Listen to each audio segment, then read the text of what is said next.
Thank you, everybody. I mean, it's a fantastic initiation by the National Board of Examination. We have been associated with the DNV programs now for a large number of years, and I'm proud to say that we've been producing the finest quality DNB students.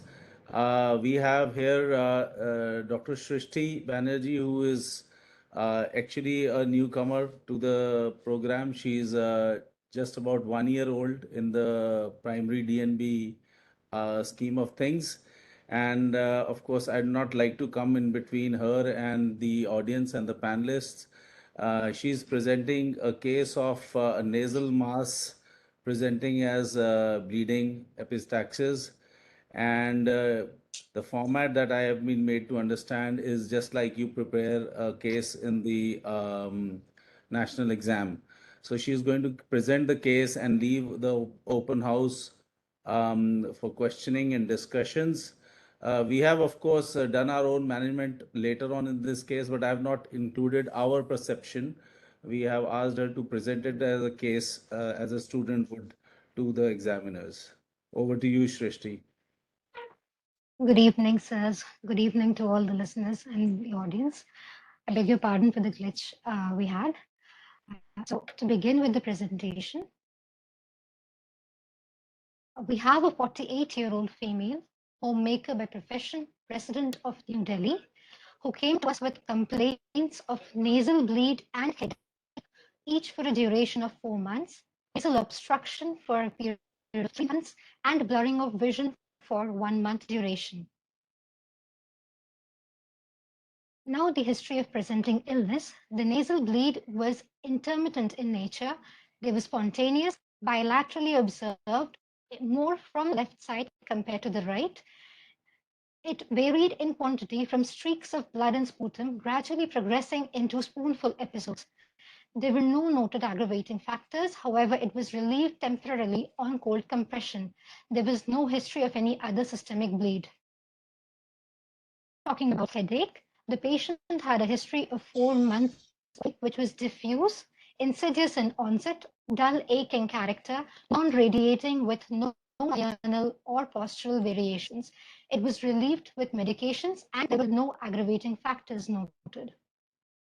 The nasal obstruction was there for a period of 3 months, which was insidious in onset, gradually progressive, predominantly involving the left side.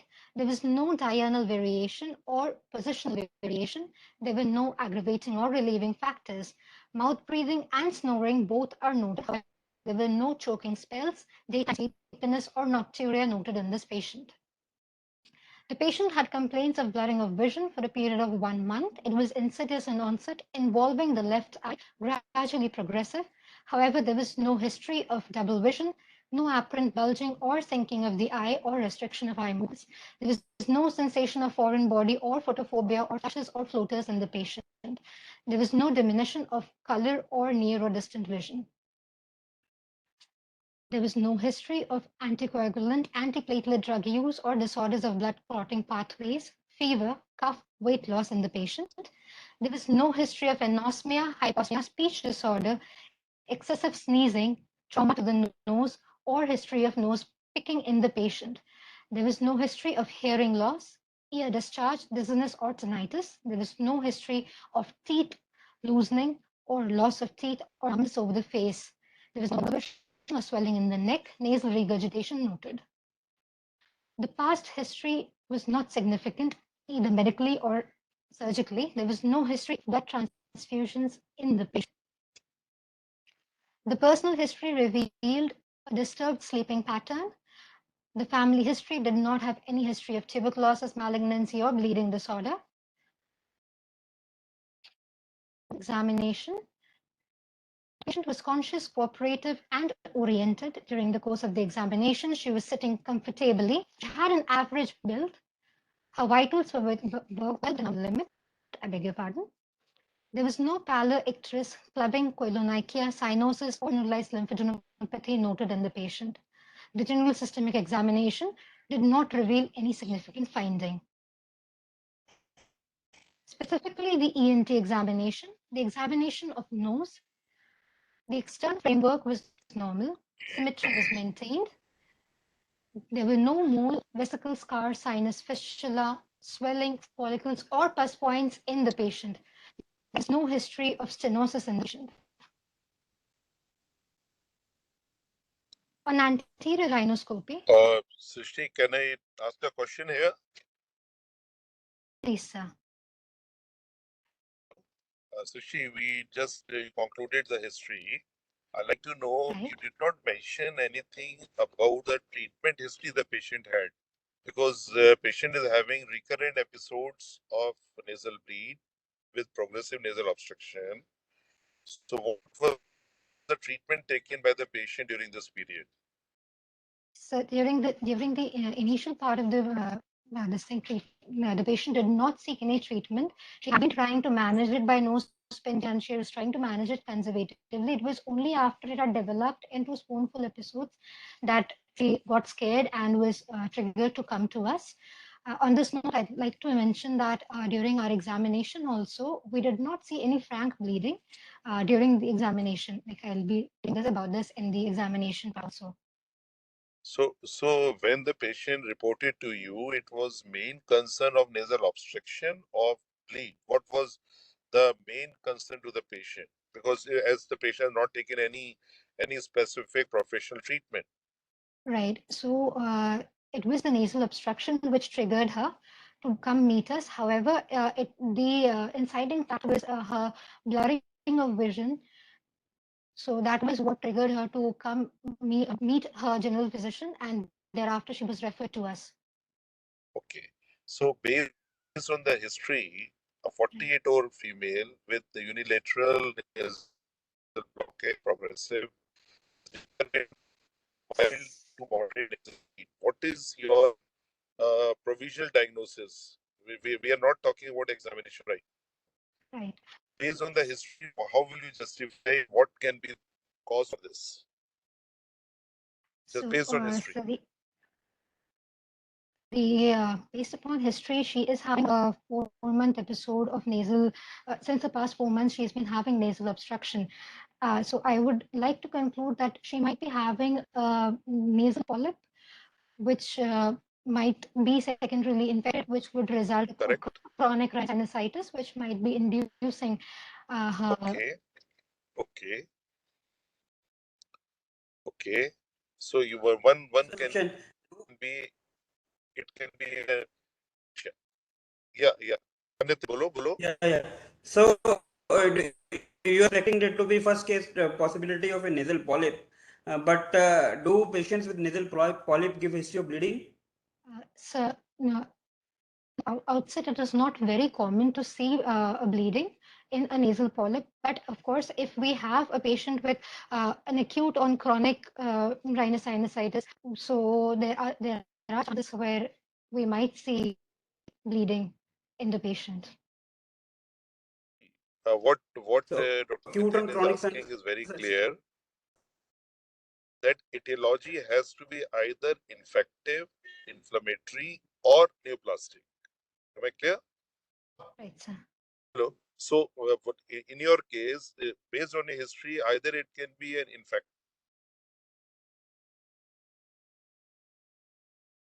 plastic. You agree with it? Yes, sir, I do. Hello. So now you have to rule out, if we say infective, what can be the infective etiology giving this type of clinical picture? What can be an inflammatory etiology? And what can be a neoplastic etiology? Okay. Right. So based on that, you just mentioned that. So, sir, if it is if it's an inflammatory origin, if it's a disease which I would suspect to be inflammatory origin, then there be history of infections, nasal charges in the patient, maybe a history of postnasal drip also. But our patient did not have a postnasal drip. No. Again, considering. You have to work on the principle of points in favor, points of against. Okay. If you are saying, as Dr. Nitin is asking, you can say that if it is a polyp, it has an inflammatory reaction, then it can bleed on and off. Okay, that can justify your statement there.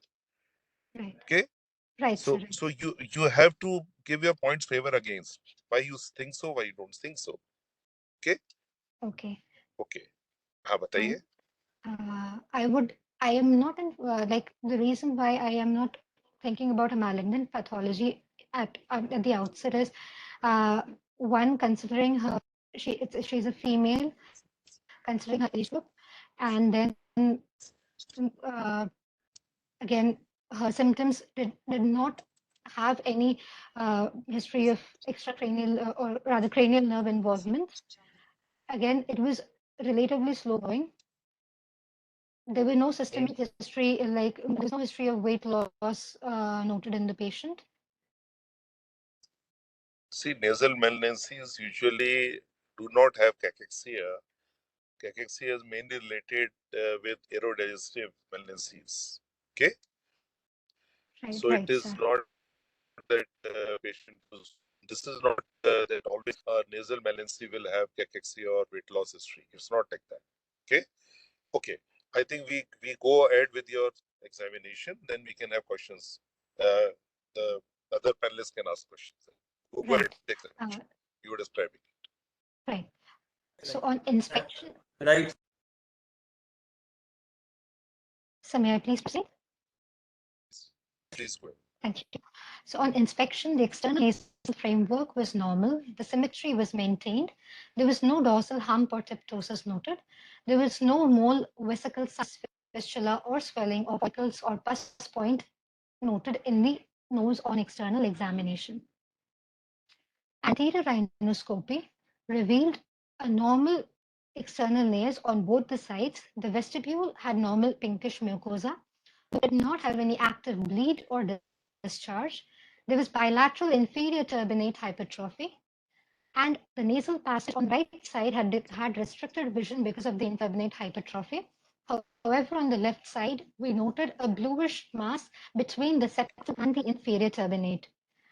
There was no caudal dislocation noted. The septum was still midline. On palpation, the corpus maneuver did not give any improvement to the patient when he was breathing, and the local sensations were normal. When we checked the functionality, we realized that the misting was present on the right side, however, it was decreased on the left side. Smell sensations were intact in the patient bilaterally. Paranasal sinus examination revealed tenderness over the left maxillary. The rest of the examinations were inconclusive. Sorry, were negative, I beg your pardon. The examination of the oral cavity revealed a normal buccal mucosa.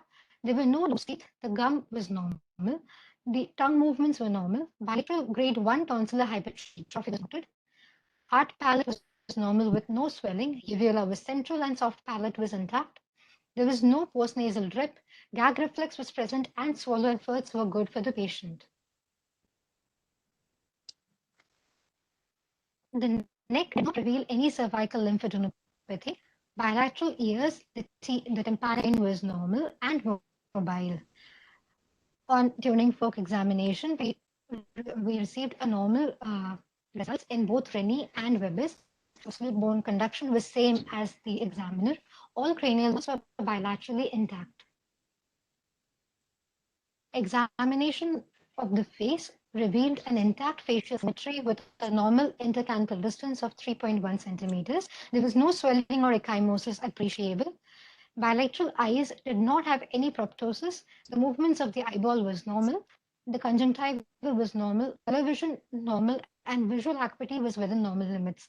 There was no fluctuation or no fluctuant mass noted over the lacrimal sac region bilaterally. Infraorbital and zygomatic region, there was no swelling or tenderness. The skin overlying was normal. Next, we performed the diagnostic nasal endoscopy using a 4 mm 0-degree rigid endoscope. It was used to visualize the nasal and the nasopharynx.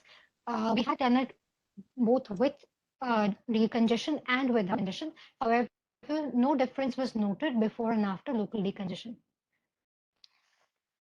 So the rigid endoscopy findings, the first pass revealed bilateral inferior turbinate hypertrophy, a bluish mass noted in bilateral nasal cavities, not extending into the nasopharynx. Bilateral eustachian tube openings were intact, and the fossa of Rosenweiler was normal. The second pass revealed a bluish vascular mass noted in bilateral nasal cavity between the middle turbinate and the lateral nasal wall on the left side, and between the middle turbinate and the septum on the right. It was sensitive to touch on mild probing. It was non-tender. There was no bleeding noted on mild probing. The attachment of the same could not be assessed. Beyond that, we could not perform the third pass because of the occlusion of the nasal space. There was very, very little space available. To summarize the case, a 48-year-old female with a 4-month-old history of nasal bleed, headache, 3-month-old history of nasal obstruction, and a month-old history of blurry vision and mouth breathing presented to us. Examination revealed a predominantly left-sided congested nasal mass between the septum and the inferior turbinate on anterior rhinoscopy. On diagnostic nasal examination, endoscopy, a congested mass was noted on the left nasal cavity, which was lying between the middle turbinate and the lateral nasal wall. A similar mass noted on the right side between the middle turbinate and the septum in the posterior part of the nasal cavity.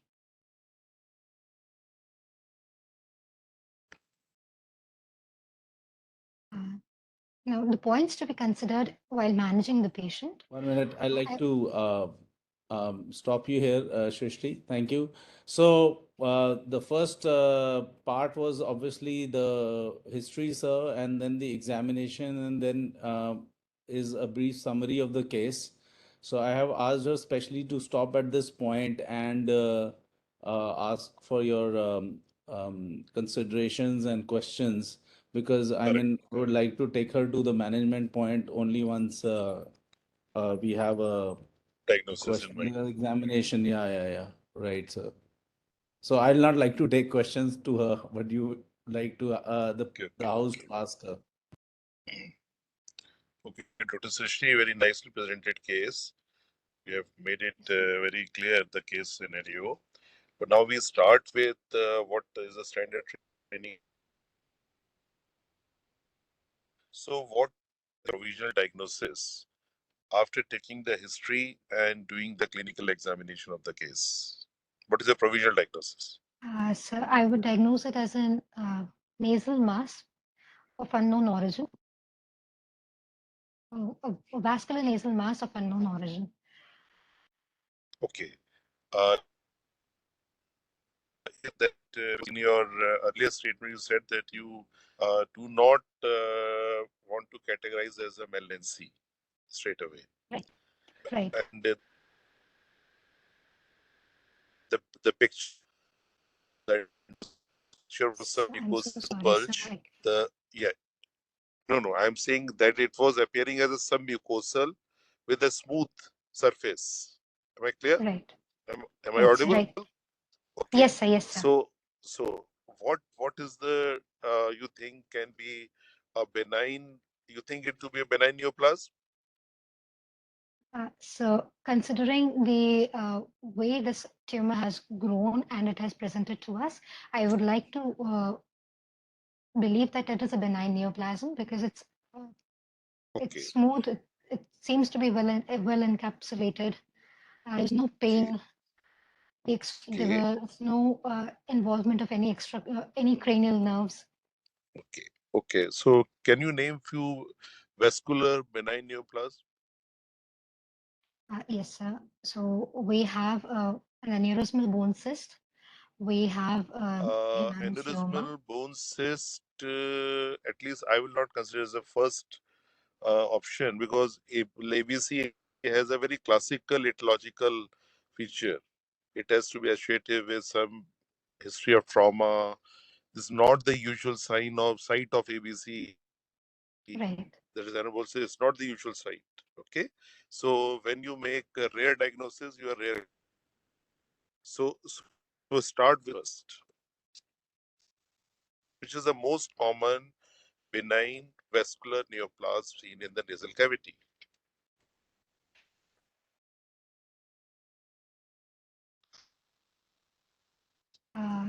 Sir, I am so Audible? sorry. I do not know the exact answer to your question.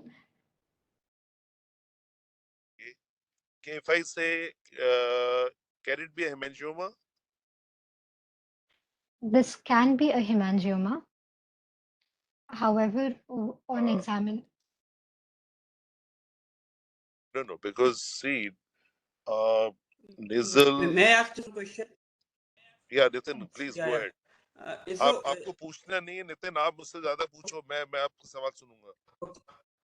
okay. So you are saying there is a mass on endoscopy. There is a mass between the on the left side between the middle trabeculae and the lateral nasal wall. Dr. Nitin, your voice is breaking. So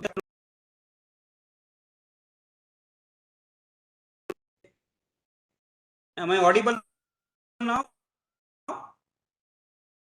Yes, so you are just Nitin थोड़ा आवाज, log out from your mobile.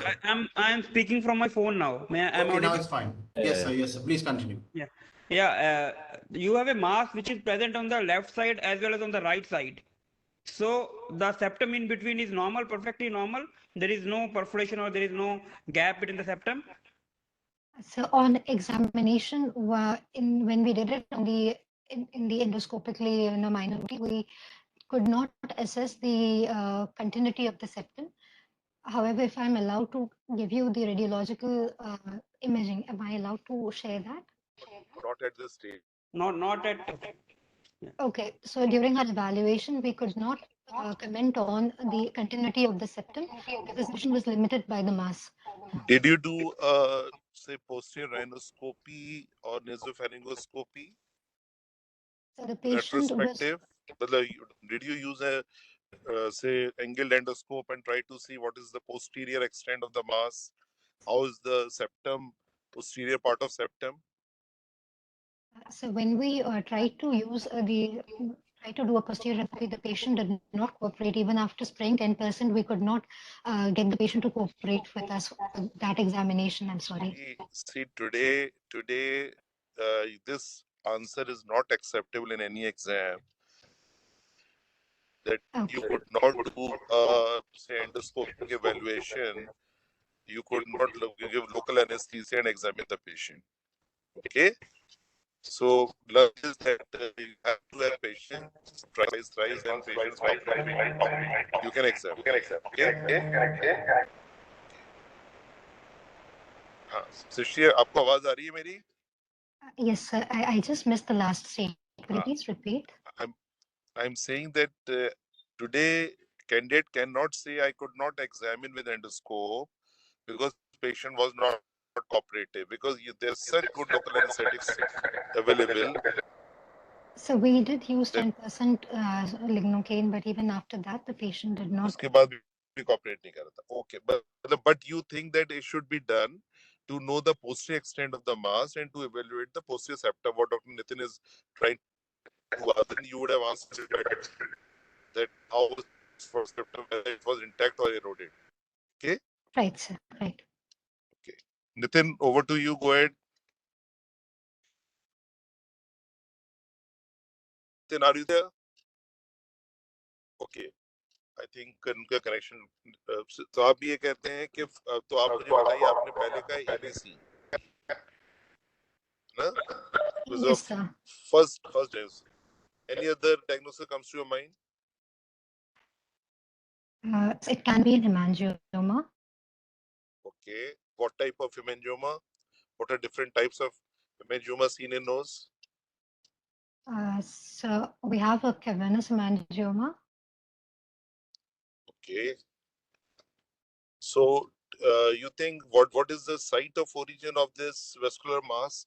Lateral wall or septum? So in our case, it was most probably arising from the lateral wall. But hemangioma is known to involve the septum more commonly. Because if it is arising from septum, usually it's a capillary hemangioma. If it's arising from the lateral wall, it can be a cavernous hemangioma. Okay. So Right, yes, right. it can be a hemangioma. What is the percentage of, say, benign nasal mass being hemangioma in the nose? Are you aware? No, sir, I'm not. Okay. So, and any other diagnosis? One can be ABC, one can be hemangioma. Any other diagnosis comes to your mind? We can have an inverted papilloma. Yes, we can keep inverted papilloma, but is it the usual site of inverted papilloma? What is the usual site of inverted papilloma? So it's most commonly seen from the septum.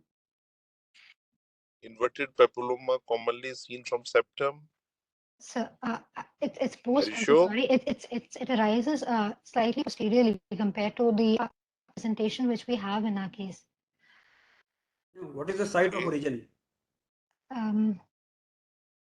So exact, Most I cannot. I'm common. so sorry. Okay. It is mostly from the lateral wall. Lateral wall. Yes. Okay, sir. Okay. Another situation is that there is a So, mass, you are saying, on the right side, which is present between the middle turbinate and the nasal septum. So what is this particular area between the middle turbinate and the nasal septum, from where this mass can arise? So it could arise from the sphenoidal recess. Okay. Anything superiorly? It could be so from the cribriform plate, anesthesioneuroblastoma. What is the olfactory area? What is the olfactory area? Where is it located? Olfactory area. So olfactory area, it begins from the septum. The superior part of the septum goes over to involve the the lateral, the middle part of the supreme turbinate, and the superior turbinate. So which tumors commonly arise from this olfactory epithelium can give rise to such a picture? So we can have anesthesioneuroblastoma, which can arise from this area. Yeah. So I think that possibility should also be kept in mind while considering the diagnosis. So we did consider that, but our patient did not have any complaints of anosmia or hyposmia during the entire course of his disease. Okay. So, right. Thank you, sir. Okay. Still, you have the diagnosis of enterocolon polyp in mind, Dr. Srishti? So, You still have a doubt about enterocolon polyp, infected enterocolon polyp in mind? so after examination, no, because Yes, there is. after examination. अभी भी आपके दिमाग में doubt है कि enterocolon polyp infected तो नहीं है? You still have this doubt? Yes or no? No, sir. You don't have. Okay. Can you explain the symptom of blurring of vision seeing this finding? Because you, if I'm correct, you mentioned that patient had blurring of vision. Yes, sir. So Can you correlate your this lesion with why patients having blurring of vision with this benign lesion? So the way I see it, it is a mass which is producing pressure effect in all the surrounding structures. And considering the extent of the mass and the fact that it has crossed over from one nasal cavity to the other, it might even cause pressure effects on the orbit, as of which the patient might be having blurring of vision. Pressure effect on orbit without proptosis, without affecting the ocular mobility, because you categorically said that ocular movement is normal, there is no proptosis. And see, it has to be a significant pressure on the globe to have this blurring of vision, what you are trying to explain. Okay? Right, So, right, sir. This justification could not give the justification. Okay? Okay. So, based on this history examination, what do you plan further for this case? How will you confirm the diagnosis now? So I would, because it's a tumor which is arising from the head and neck from the face per se, I would like to get a contrast-enhanced computerized tomography.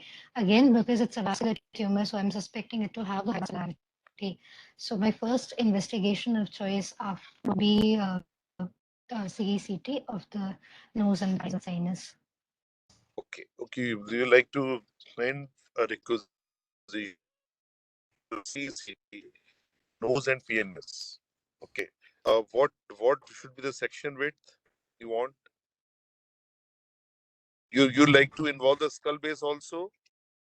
Yes, of course, sir. I would want to do that. And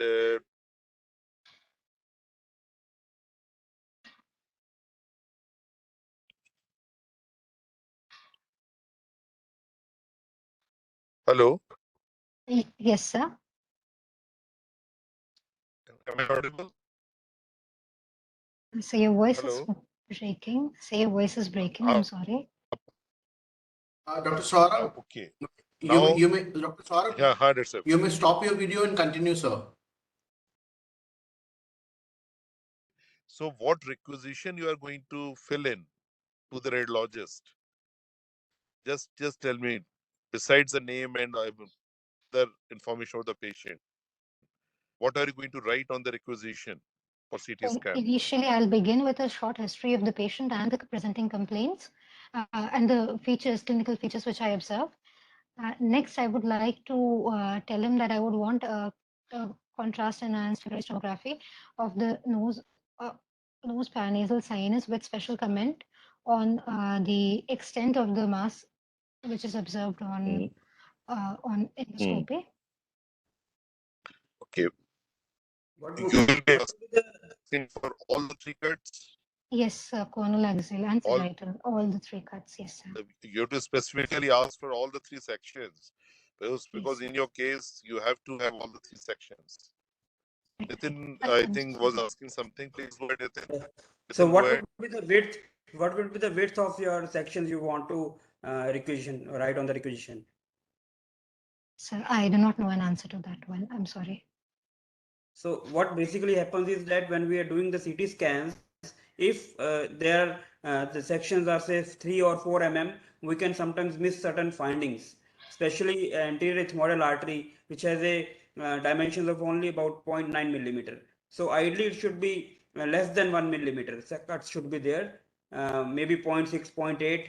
But on a practical note, we generally 1 millimeter cuts which are advised. 1 1 millimeter. millimeter, less than 1 millimeter cuts are advised. Noted, sir. Thank you, sir. Okay, so you asked for CCT for this patient. So on CCT, what radiological findings confirm the diagnosis that mass is vascular? What are the radiological findings on CT scan which makes you think that this is a vascular mass? So if we have an increased flush, which is seen, observed in the CT scan, then we, in the contrast section specifically, then we would consider that it is having a high vascularity. Anything else?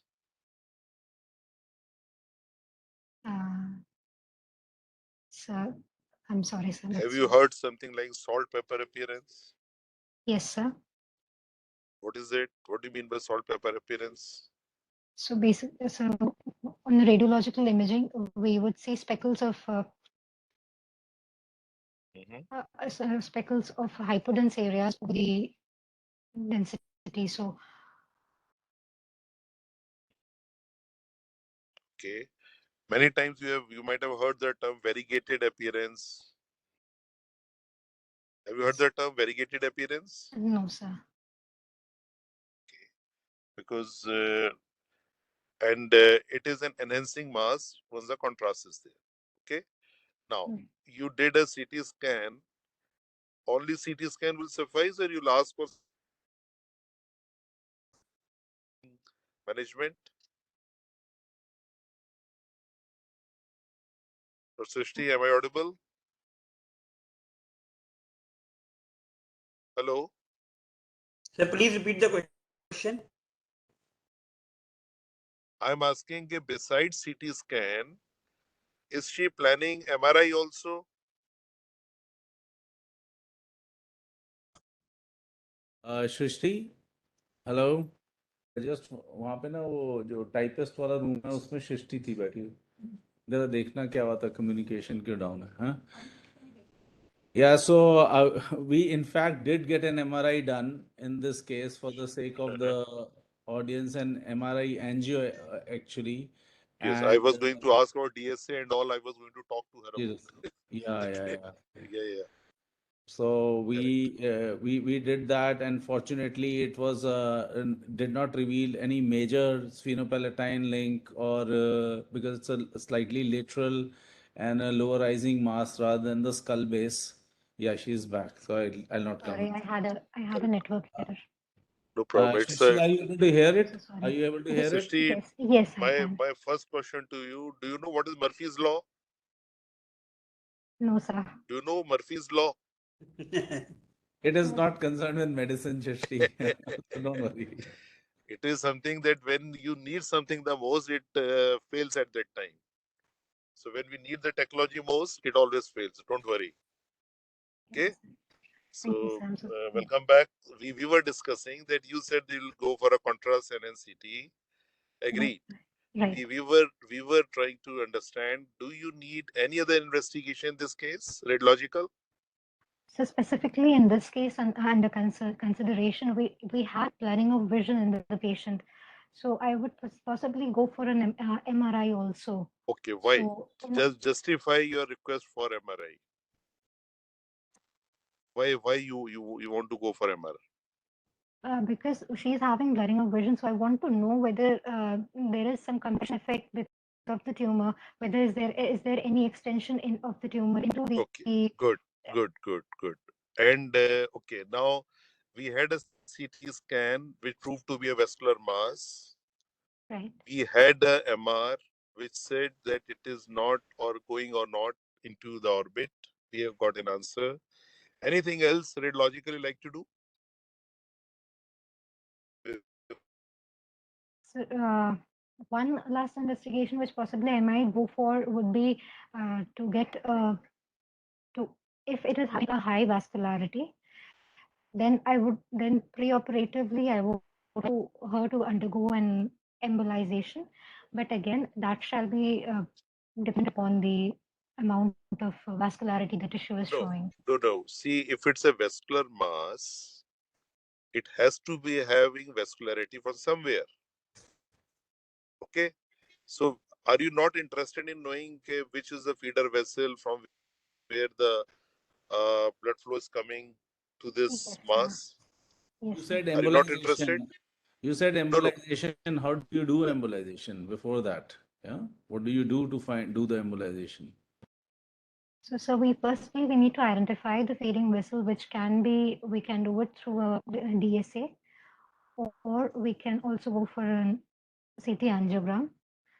So once we have the ideal, once we know the feeding vessel, then we would specifically. Question: what is the difference between CT angio and DSA? Are they same or technically different? CT angiogram or DSA, digital subtraction angiography, are they same or different? So they are based upon again the same principle of X-rays. Same principle of X-ray. So Okay. I'm sorry. Then I do not have an in-depth knowledge of this one of this question. I'm sorry. Okay. Because you yourself gave me a question by saying CT angio. Okay. So Right, we do a DSA to know the feeder vessel. Okay. In this mass, considering the anatomical location, which vessel you think can be the feeder vessel? So we can have the sphenopalatine artery, which is feeding the vessel, which is feeding the mass. Pardon? The sphenopalatine artery. Hello? Sphenopalatine artery. Sphenopalatine is a branch of which artery?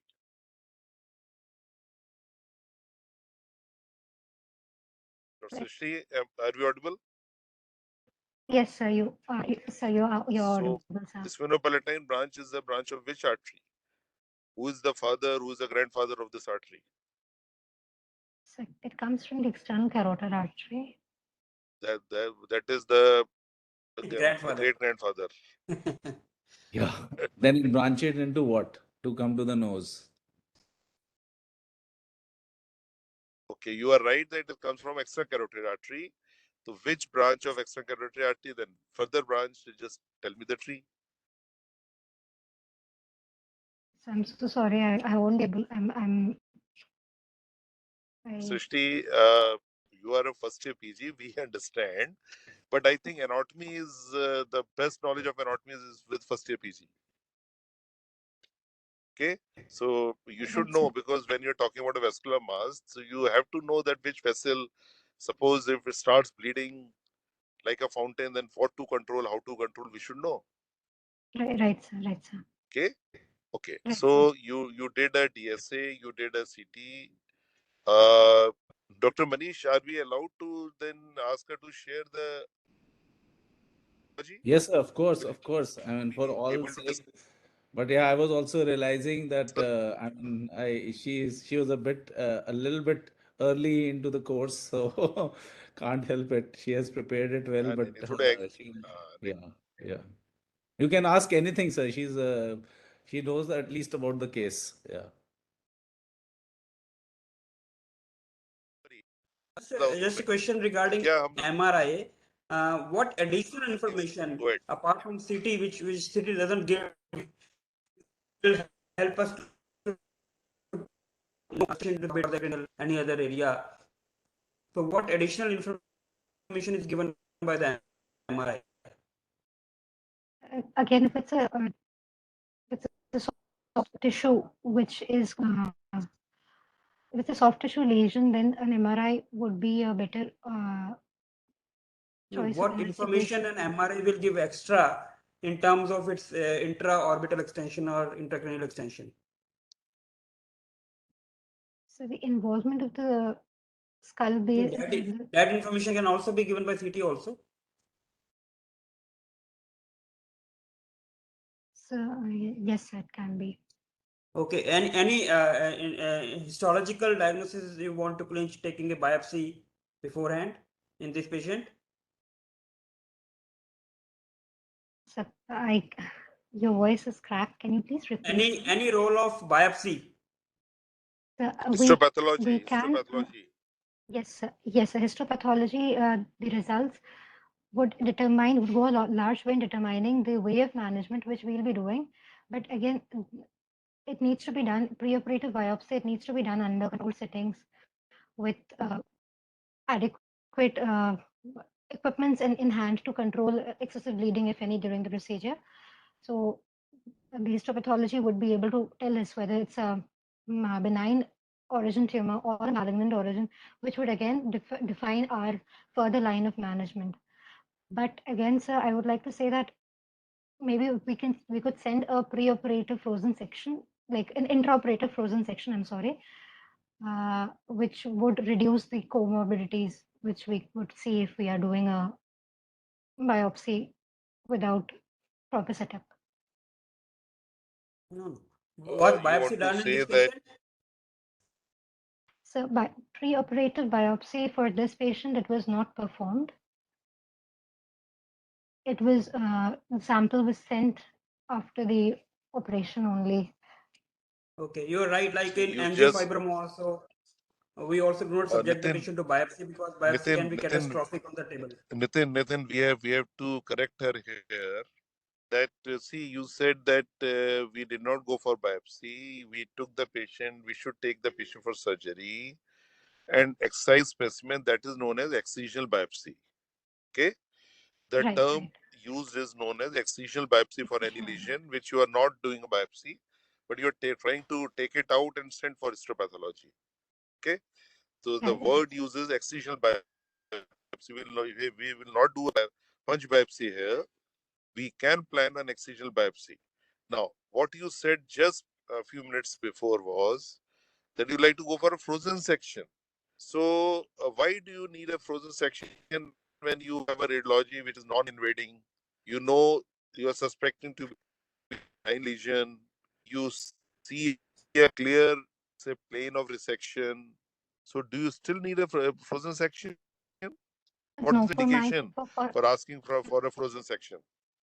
so for our case, we did not go for a frozen section, but the reason why it is a suspected malignancy. If there is a case, if there is a case with which have features of malignancy, which have features of tumor See, invasion, we then have we right do. now. See, right now we are discussing the case which you have shared with us. We are not going Right. if and but side. We are Okay. not saying So, if and but. so We are for not our considering. We are only focusing on your case right now. In your right, case, right, do you want the lab to be prepared for frozen section? no, no, sir. No. Okay. Because here you will do excision biopsy and you are plain and you are sure that you have removed a benign lesion. Radiology supports you. Okay. Okay. Now, in 48-year-old female, if she would have been staying in, say, South India, you're getting my question? I am. If she was staying in South India, what can be an additional differential diagnosis? So the patient might be suffering from rhinosporidiosis.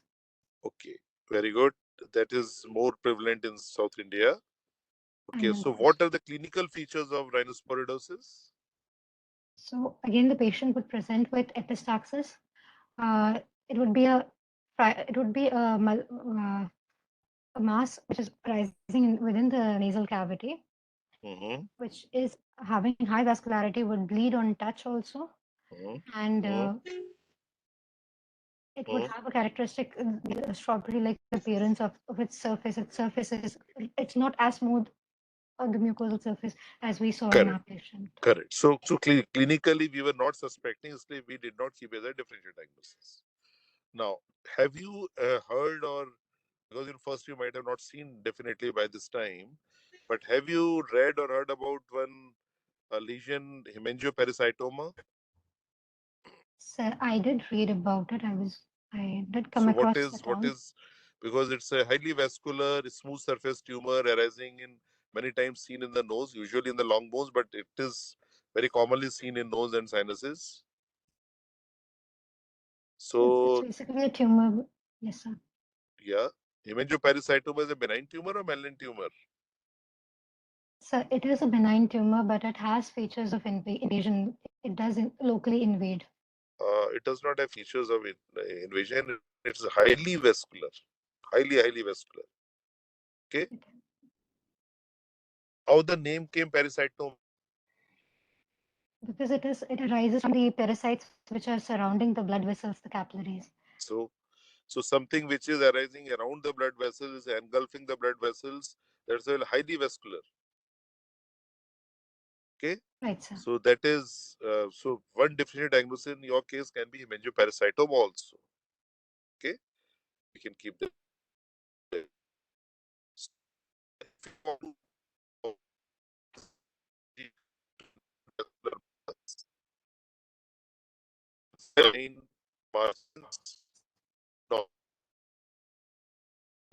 I'm sorry, sir. I cannot hear you. And approach.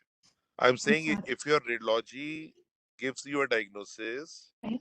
a benign vascular nasal mass with well-defined margins, non-invasive. Okay, Right, sir. is that clear? You emphasize it now. So, what will be your approach? So because you've already mentioned that it is well defined, which is and it's lying within the if it's lying within the nasal cavity and the paranasal sinus, then I would like to go for a transnasal endoscopic approach to resect the tumor. So, do you think that transnasal endoscopy will be easy? So, what steps you will follow? Because terminates will be there in way. So, how we are going to, what approach you are going to take? What steps? Can you just tell the steps? How you're going to do it if you want to do endoscopically? So firstly, I'd like to get local decongestion of bilateral nostrils. Then I would reduce the inferior turbinates we can do it using coblation technology. We would reduce bilateral inflammation, which would increase our excess inside the nose. And then once again, I would like to use coblation technique to slowly debulk the tumor. And again, at this Okay. time, there Okay. would be, So you don't want to excise it by resection. You want to coblate it. Okay. yes, sir. Yes, sir. Okay. If you do not have a coblator, then you are working at Gangaram, na? Yes, sir. So you have a privilege to have a coblator, and you are privileged to see coblator being used. But if you are at a center where you don't have a coblator, you have to operate such case. How will you manage? So we can use an electrocautery to Cautery. cauterize the segments and bring it out in bits and pieces. Okay. If you do know, you are not trained in endoscopic approach, you are not confident. Can you tell us any external approach? So we can go for lateral rhinotomy, which Okay. is Lateral rhinotomy is an approach. What is the name of the incision given for lateral rhinotomy? Moore's incision. Whose incision? Nitin, over to you. Yeah. So you got a CT scan done in this patient, Right, sir. contrast CT. So what was the main finding which was noted on that CT? So it determined the extent of the tumor, the size of the tumor, along with its involvement of the maxillary sinus that eroded the septum and it rolled over to the opposite nasal cavity. The Okay. mass was seen to involve the anterior posterior ethmoids and also the sphenoid sinus. Okay. So when you say it was involving the sphenoid sinus, it was going through the osteo of the sphenoid sinus, or it was going through the floor of the sphenoid sinus. So it eroded the it basically eroded the septum and it went on to involve the entire of the sphenoid sinus in entirety. So if you suggest suspect there is a erosion, so then still you stick with the diagnosis of benign mass, because erosion is a property of a malignancy. Malignancy. Yes, sir. But we suspected that it might be because of a local pressure necrosis which was happening of the local area, which resulted in the breakage of the the septations in between. Okay. So just for discussion, if this mass is going posterior to the posterior wall of the maxilla, that is into the pterygopalatine or the infratemporal fossa, so how can you get an access to this area? So then we would have to go for open approaches. No, open approach is already okay. It is one of the techniques, but can we go to this area by the endoscopic approach also? No, sir. No, we can go. Think You of may not be knowing it. mucormycosis. Think of mucormycosis and tell. We have done so many mucors. They are not malignancies. So how can we access the pterygopalatine infratemporal fossa approach endoscopically? Through endoscopic route. So in order to do that, it would be a very destructive process. So So open approach is also not destructive. It is also conservation surgery. I'm so sorry, sir. So Okay, we okay. would be So we going can through. understand that you are not into final year PG student. We can understand that. I also So we just can go. realized that she joined us after the pandemic was over. Oh, So okay. I was thinking we have done more than 300 mucor massive surgeries, but I think Shrishti was not a part of them, isn't it? Okay, Right, okay, right. okay. Okay, right.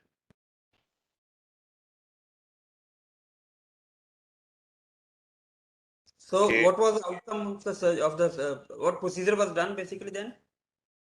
For our patient, we removed the entire mask in entirety using a coblation technique, and the sample was sent over for pathological examination, which revealed. Just bolo bolo. Yeah, so it was an aneurysmal bone cyst of the sphenoid, which involved the sphenoid sinus. So it was basically arising from the posterior wall of the maxilla, eroding the entire involving the entire maxillary sinus, then moving over across the septum, spilling over to the opposite nasal cavity also. So you So mean we that had dissected it completely. the histological diagnosis was aneurysmal bone cyst? Hello, Yes, sir. Srishti? Yes, sir. Yes, तो sir. However, इसीलिए the patient did not. आप इसीलिए बायस हो के आपने पहला diagnosis ABC बनाया, ठीक है? See, but it's a very rare Yes, sir. site to be an ABC. ABC usually is associated with history of trauma, local site, then it is an expensile lesion. ABC is non-invasive, it's an expensile lesion.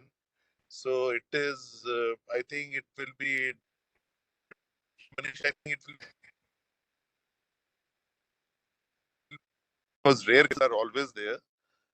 You agree with me, Manish? Manish, are you there? Yes, sir. Manish? Yeah, yeah. हाँ ये नहीं मतलब आपका rare case है, it's wonderful, but ABC presenting like this is not very common. It is definitely this one was actually the Ah, final diagnosis came after the biopsies was histopath. sent. Yeah, in fact, I have seen cysts growing more towards the endoluminal side of the maxilla, and leading to a huge expansion and cheek bulging out and all. But ANC with the ABC with this kind of approach that the maxilla was absolutely untouched. It was surprising. In fact, we also discussed about the possibility of a venous aneurysmal cyst also, and asked them to do the analysis of the blood vessels and all. But the blood vessels in the mass were lying entirely normal. The sinusoids and the capillaries, they were untouched. So we had to agree with them with the fibroblasts and all Take a developing leave around that. because मुझे थोड़ा सा मुझे I like to take a leave because मुझे थोड़ा सा commitment और है. Okay. ठीक है, मैं थोड़ा सा I'll be leaving the session. You can continue. Thank you very much, Dr. Srishti. It was nice interacting with you. You always have a scope to improve and learn. We all learn. Okay. Thank you. Thank you. Thank Thank you. you, Thank you, Dr. sir. Varshney. Thank you, You've been sir. a Thank you. great Thank you. mentor and Thank you. guide for all of us all these No, years. Manish, it was nice Patience, to interact with both of you, although on virtual, but it was great to interact with both of you. Thank you. Thank you very Thank you, much. sir. Hopefully, the next time we'll meet, I'll be able to perform better. No, you did well. It is always scope to improve. We all learn daily something new. Don't worry. Okay. Take Yes, care. sir. Okay. Bye. Bye. Thank you very much, sir. अच्छा कार्तिक कैसे हैं? मैं भी वो खत्म ही कर रहा Dr. था Nitin, sir. I think Dr. Saurabh is still unmuted. Okay. Yeah. So, So this is a very rare case. I think it is for so the ABC to present in such a way. We have seen ABCs presenting in the maxilla and the mandible as such, but not in the maybe it is arising from sphenoid sinus. We don't know. So only thing is that the case is unique and rare and worth reporting. I think publishing. yes, it is Shrishti, there is Dr. Satinder and Dr. Shalabh Sharma who are the in charge of this case. I think they are already working on. Of course, it's not been long, and we want to see the follow-up in the patient also. It seems to be a well excised one, but we always believe that once the patient has really recovered well, it's not been a long time. So we just like to wait for that as well. So a question, how do you follow up this type of patient, Srishti, Dr. Srishti? Yes. How do you follow up this patient? Considering the fact that it's a benign lesion, I would, after a period of after for maybe a period of 3 months or so, I would like to get a radiological imaging, confirm whether there are any recurrences or any remnants of the tumor. And again, 6 monthly follow-ups I would like to have it for the patient. So can you follow up these patients with the radiology as well as the endoscopy also? Because Yes, you've yes. opened up the sinuses well, you have removed the septum, also part of the septum. So this patient can also be followed up with endoscopy and radiology, because radiology, we know Yes, sir. in our setup it's not a very easy procedure because of involvement of the cost and taking up the dates, etc. So we can also follow up this patient with CT with the endoscopy also. Right, sir. Right, sir. Okay, so what is the prognosis in this patient? So post-operatively, her blurring of vision, the chief complaint for which triggered her to come to us, it has resolved completely. And I would say that it has a good prognosis, because after complete section, uh, the long-term prognosis of aneurysmal bone cyst is good. So just one question, what this blurring of vision was due to involvement of the orbit from the lamina papraceus side, from the ethmoid side, or was it from the sphenoid that the tumor or the mass was impinging upon the optic nerve or there in the sphenoid sinus? So if I am to quote the MRI report, then I'd Yeah. say that there is some soft tissue edema which is noted around the in the periorbital region, along with the optic nerve on the left side. It seems to be more edematous compared to the right side. That is exactly what they reported on the MRI. Okay. Okay.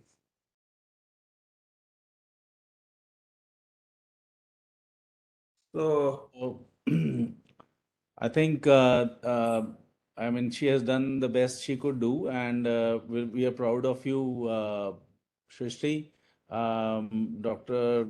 Saurabh and Dr. Nitin, they are people of great repute in their institutions and well known here also. And I know when I was handing a case to a first year student, I had my doubts, but I felt that it is the approach that mattered more in the case, and I wanted her to have a feel so that she can make the amends right now, and I'm proud of that. Having said that, if there are any questions that are there from in the chat box, Dr. Naveed, do we have any questions that we need to answer? Otherwise, we can call it off then. Can you just check the chat box, sir? Yeah, I've seen the chat box. It's not mentioning any questions right now. no, I think I'm seeing 3 or 4 questions. Okay. What is the additional information? I think I asked this question on MRI. So the answer to that is that if the tumor is actually involving the orbit frankly, then Ah, both the CT scan and MRI will be helpful. But if there is a subtle involvement, like involvement of the periorbita or the dura mater, then there will be slight tenting of the dura, or there will be just pushing of the periorbita. Then that information is given better by the MRI scan.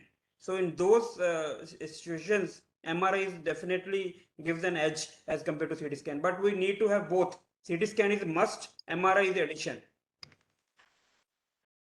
So then there is another question regarding what is the approach yeah, to the both ends. pterygopalatine Yeah. and the infratemporal fossa. I think that part is taken care of by the Danker's approach. We use a modified endoscopic Danker's approach where we can spare the nasolacrimal duct, or we can cut the nasolacrimal duct and open up the posterior wall of the maxilla, and then we can go and get an access to the infratemporal and the pterygopalatine fossa and clamp the internal maxillary artery and get it under control. So that is a trans-pterygoid approach, or the endoscopic modified Danker's approach can give an good access to the pterygopalatine and the infratemporal fossa.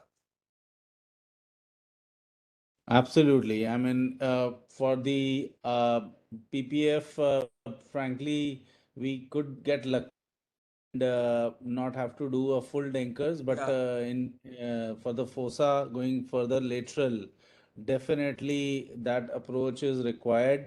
Also, considering the fact that the maxillary artery will be there in the fat tissue over the pterygoid muscles, lateral pterygoids, and between the lateral and medial pterygoid, it will be useful to have methodology or clips and all to have a clamp on that. So frankly, that is the approach for any big vascular tumor, including juvenile nasopharyngiomas, angiofibromas, and also recently we have seen even with the fungal infections going into this area, it was useful to do Denkers found the basis approach for all lateral extensions modified. I can also see one more question. If you are not able to perform posterior anoscopy, what to say in the exam? Well, you should never say that in the exam that you are not able to do a posterior anoscopy. I could not say as a moderator in the panel, so that you should never say.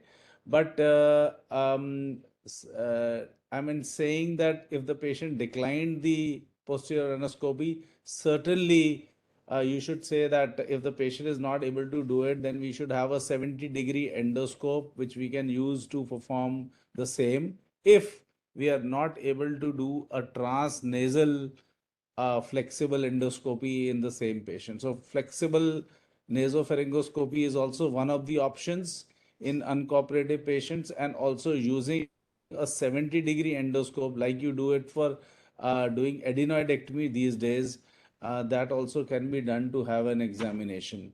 But you can't say that you did not, you're not able to. You can just say that patient was not cooperative, and therefore these are the two things which we can do. Yeah. Yeah, just to add to it, because we are not allowed to do endoscopy in the exams. This is just for our clinical this thing we're doing the endoscopy, but in exams actually we have to perform the posterior endoscopy. If the patient we are unable to perform, then we have to say the patient is not cooperative or something like that. But we cannot just say that we cannot perform it. Yes. So I'll hand over the session if Dr. Nathan, you're happy with it to Yeah. to Just a Navneet comment that and it was a good performance considering that she is the first year student, and I hope and I'm hopeful that she will be have a bright career ahead and give a better thank you so presentation much. next time. Thank you. It's very encouraging. Yeah. And thanks for the opportunity given to us to present it at such an august gathering. We'll definitely keep on joining, even if we are not presenting for such seminars which are on. Congratulations to Navneet and the entire NBA team. I'll hand over back. Thank you. Thank you Yes, very much. thank you. Thank you very much, Dr. SRISHTI Mukherjee, for the presentation. And thank you very much, Dr. Manish Munjal, Dr. Saurav Vashne, and Dr. Nitin Gupta for joining. And thank you, trainees and faculty members for joining.